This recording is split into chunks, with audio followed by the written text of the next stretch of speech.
Good morning, everyone. So, I'm Divya Sabu, your host for today. And on behalf of Gain Skills Business Media, I extend a warm welcome to everybody.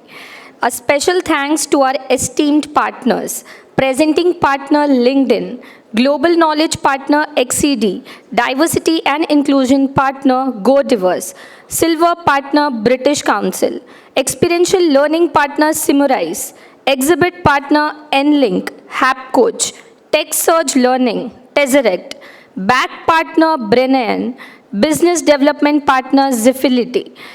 It is my pleasure to welcome you all to the 9th L&D Confex and Awards 2025 Mumbai chapter, curated by Gain Skills Business Media. We are delighted to host this event at Hotel Holiday Inn and truly appreciate your presence today. This conference serves as a pivotal platform for collaboration and knowledge sharing on the ever-evolving role of learning and development professionals. L&D leaders are no longer just facilitators, they are strategic partners driving organizational culture, talent development, and innovation. Today, we will hear from renowned leaders and L&D experts who will share invaluable insights and address the challenges shaping the future of workplace learning. Additionally, we will take this opportunity to celebrate the outstanding achievements in this field of learning and development.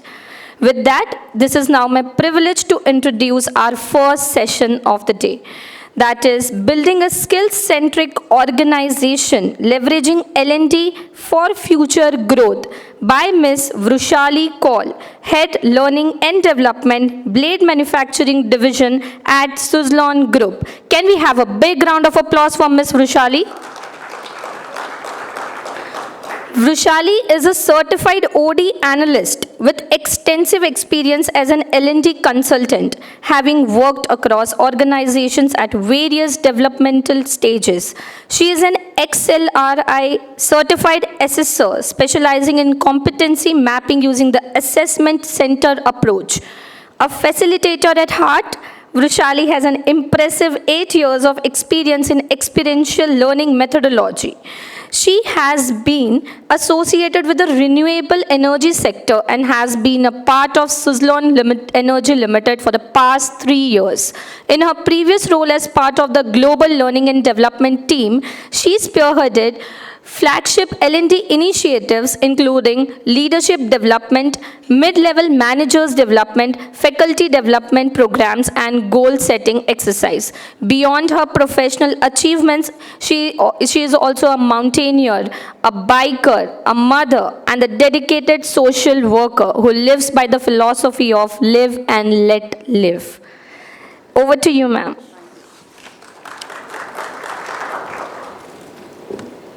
Thank you, Divya, and good morning to you all.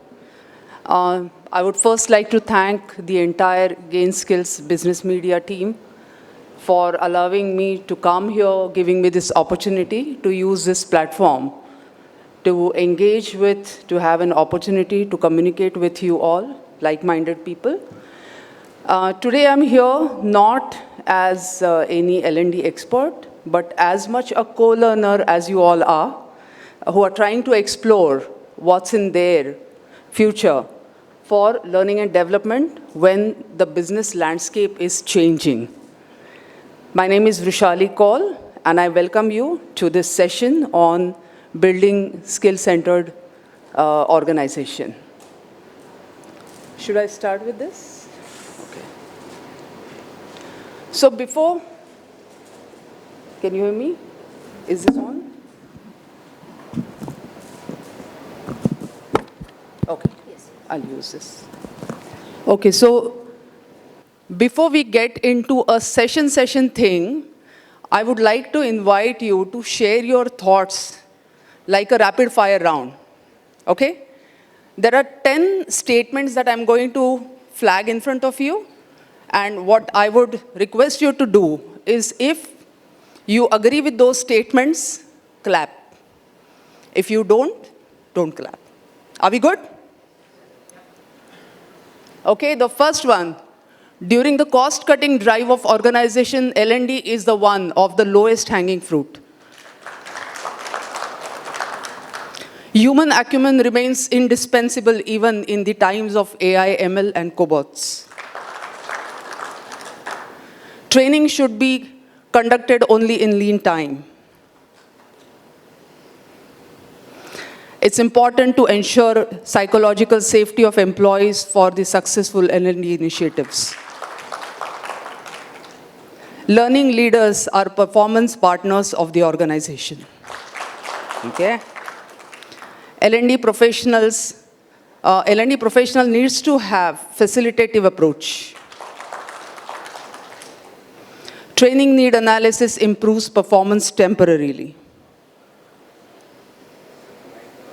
L&D is a cost center and has nothing to do with the business strategy. Leadership training is not for blue-collar employees. And the last one, outbound training programs are only restricted to team bonding and fun. All right, wonderful. Thank you very much for helping me understand your thoughts.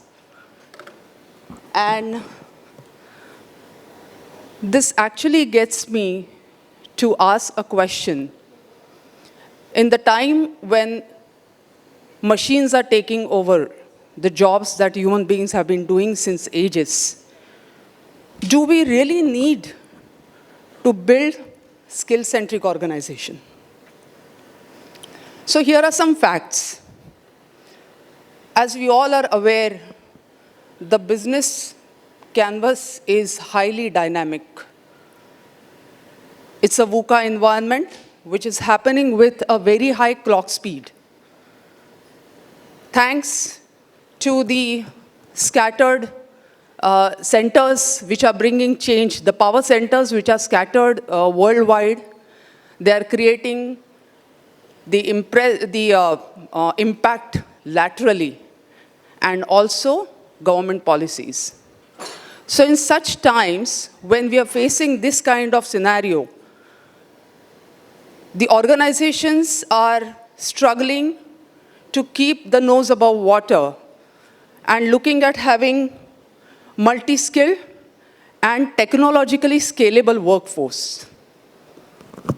And that is why, if L&D has to be the steering force for the organization to stay on top of the change, it has to be just in time, it has to be very, very relevant to the business needs, and having a great capability of handling multi-generational workforce, which is seeing very fast change in the technology and learning scape.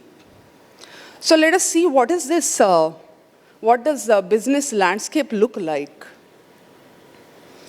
You see, we are very fast moving from 4IR to 5IR, Industry 4.0, which is powered by automation, which is powered by smart machines, smart factories, and Industry 5.0, which now bringing in the need of collaboration between human and machine, which we call as cobots. BMW has already started using the cobots. Second is POCA UK, mistake-free. So today, if the pen drive, the USB drive is inserted in a particular way, only then you can move forward. This is the world of alarms and warnings. Systems are getting standardized, so no Indian jugaads can work anymore. Yeah? The third thing, customer responsive strategies. Thanks to quick commerce and multiple business models, we have companies who are picking up business models like service model. We have a platform model, the marketplace model, subscription model. So in such times, when the industry is looking at different skill sets, like 4IR is the integration of robotics, AI, IoT, Internet of Things, and 5IR where the human beings and machines are going to work side by side with the added goal of having sustainability and resilience. That is a time when the organizations are looking at people with skill sets, including data literacy, critical thinking, to be able to take care of complex problems by understanding what may go wrong with technology, what problems could arise while working with the technology. Complex decision making, where ethics, judgment, and context knowledge is going to be a big part. Creativity and problem solving, because then machines will be taking care of sustainability and safety. And also adaptability and resilience, because cognitive agility is what everybody is expecting. Fast learning is what everyone is expecting. And this is when the organizations, if the organizations are looking at excelling, not just surviving, but excelling with operational excellence, then L&D has to have a facelift of Center of Excellence. So at such times, the challenge is aligning the current skills and the future skills. So the current skills, we already have tried and tested methods. Like we have departmental objectives, job descriptions, role map, competency framework, organizational values. And we are also blessed with plenty of data by now, right? When we've already started with 4IR, we already have data which can be analyzed and which can be used. The challenge is for future. Yeah, the future skills. So here are certain things that we can probably look at that can help us understand how can I go ahead and map the skills which my workforce requires for future. So firstly, identify key technologies that are going to shape 5IR. AI, ML, when going to work alongside the human beings need to have special skill sets because they have to now predict machines. At the same time, the mindset of sustainability is something which is very important. The world has already started moving towards renewable energy, controlling the carbon footprints, circular economy, and at such times, what is required is the focus on human-centric skills. So with the standardization that is going to happen, people would require higher EQ, intelligent quotient, emotional intelligence. Yeah? They are also expected to have the agility to learn and high adaptability to change. We can also consult the industry experts, those who have already been working on predicting the future. They can be of a great help. Leverage on data and analytics.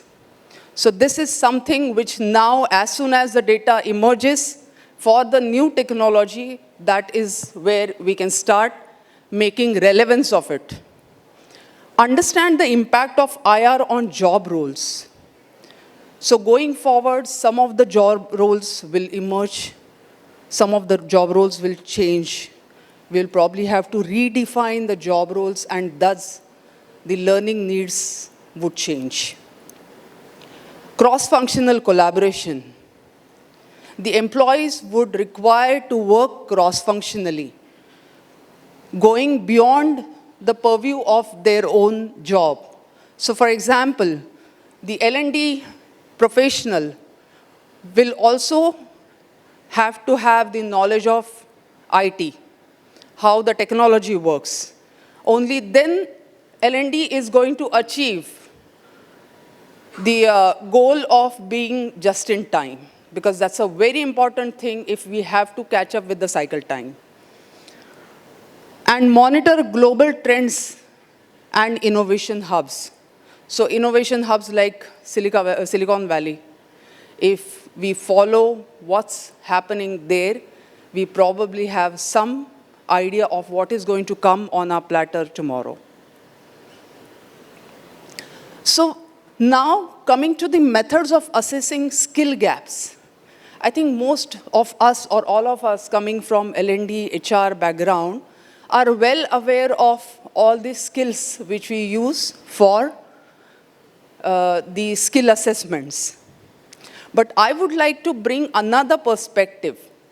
Skill gap, not leaving it to be a mechanical process and making it more meaningful. These are few things that I would personally be doing, or this is what I have been doing and would recommend you, and this already have proved to have fantastic results. Discussing objectives and individual KPIs. Most of the times the employees are unaware of what are their KPIs and what is the objective, the departmental objective. Only when the auditor comes and sits in front of you, that is when you start thinking, oh, that's my departmental objective. Secondly, experiential learning. So yes, though the world is carrying this idea of experiential learning, outbound, to be only associated with team bonding, it has got fantastic results of bringing the openness in the mind of the employees. And if the managers are accompanying them, probably they are at a better level of getting assessed or even reflections of their own learning needs. Attending customer meetings as observers, involving employees who are not even directly customer facing into the customer meetings, helps them have better visibility of what is being expected. It brings the ownership. World cafes with future growth plans. This becomes better, even better for the organization to understand what is going on into the employee's mind, what are those common learnings that they are expecting when we have such kind of practices happening in the organization. Awareness sessions on assessment, feedback, values, sustainability, because it becomes difficult for employees to take the feedback or the managers to give the feedback, and that is where the learning need gets fizzled out, the skill mapping gets fizzled out. So how do we foster this growth mindset and encouraging employees to engage in lifelong learning? See, the very first thing that we have to accept is that we are dealing with adults.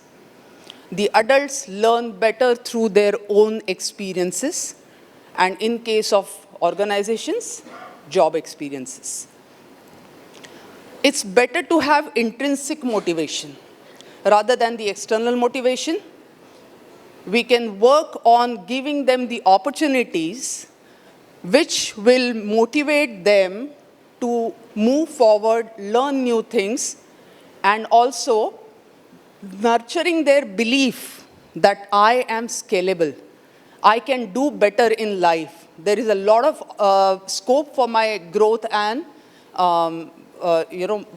development is something that has to be done. It can only be done by creating the opportunities for voluntary participation.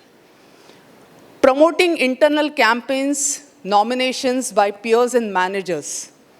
See, it gives a very great feeling of pride when the manager is nominating or peers are nominating somebody for such programs. It creates a kind of ownership, it creates a kind of accountability that somebody has shown that interest in me and I need to excel. Focused develop programs, projects, self-learning platforms.